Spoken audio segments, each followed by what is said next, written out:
Écrivain français, grand voyageur, journaliste, conférencier, documentariste et membre de la Société des explorateurs français, Sylvain Tesson est né le 26 avril 1972 à Paris. Géographe de formation, il est titulaire d'un DEA de géopolitique.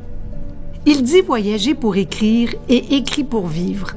Il est, et je cite, un voyageur sans attache qui n'attend rien du monde, mais se contente de le parcourir, de faire la route, solitaire, soumis aux besoins de son corps et sans rien attendre du chemin qu'il emprunte. Il voyage la plupart du temps par ses propres moyens, c'est-à-dire sans le soutien de la technique moderne, en totale autonomie. Ces expéditions sont financées par la réalisation de documentaires, par des cycles de conférences et par la vente de ses récits d'expédition. Le 20 août 2014, Tesson chute de près de 10 mètres en escaladant la façade d'une maison à Chamonix alors qu'il séjournait chez Jean-Christophe Ruffin avec qui il pratique l'alpinisme. Victime d'un sévère traumatisme crânien et de multiples fractures, il est hospitalisé et placé en coma artificiel. Réveillé 8 jours plus tard, Tesson n'a aucune séquelle neurologique.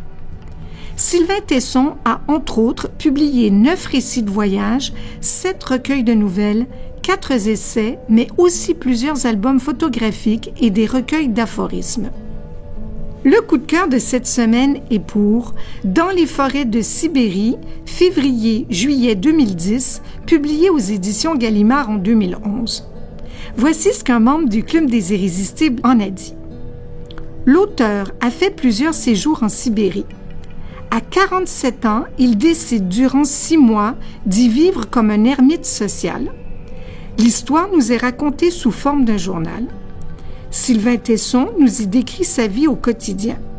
Comment, dans la solitude, il est possible de saisir le silence, le bruit du vent, du froid, de la chaleur.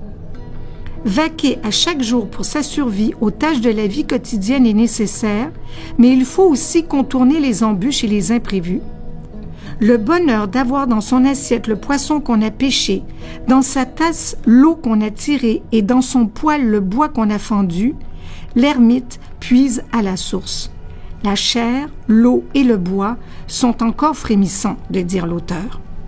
De plus, créer une relation avec l'étranger qui vit à plus de 5 km de sa cabane autour d'un verre de vodka est obligatoire. C'est au 5e verre de vodka qu'il est difficile de résister au suivant, dit-il.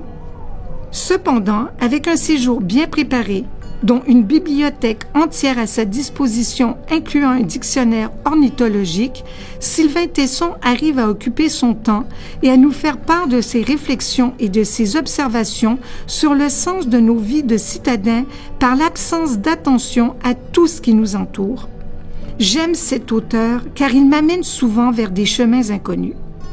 Si vous désirez en savoir un petit peu plus sur ce livre en particulier ou sur d'autres titres, allez faire un tour sur le site des Irrésistibles à l'adresse suivante, irrésistible au pluriel sans accent, .bibliomontréal.com.